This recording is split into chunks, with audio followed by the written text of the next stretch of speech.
On the 2nd of June, the OPEC is all set to discuss about the joint production policy with respect to oil.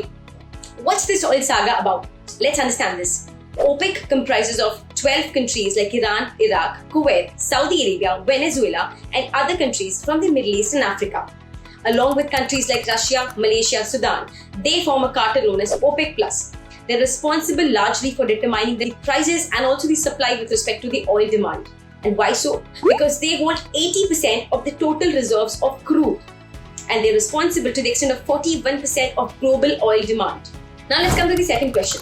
How does the OPEC Plus influence the oil prices in the global market? Because they hold 80% of total reserves, they respond to the global outlook and demand in the global market, and accordingly announce production surplus or cuts as the case may be.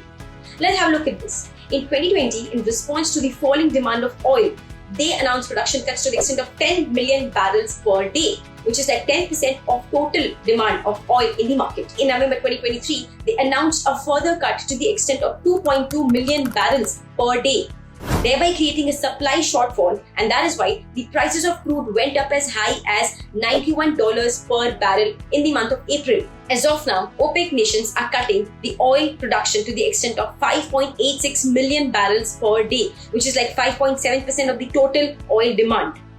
The prices currently trade at $81 per barrel. Recently, in a report published by the International Energy Association, they announced that the global outlook and demand for oil would remain softer than expected. So is it likely that the OPEC nations are going to further extend the production cuts? We'll keep an eye on this.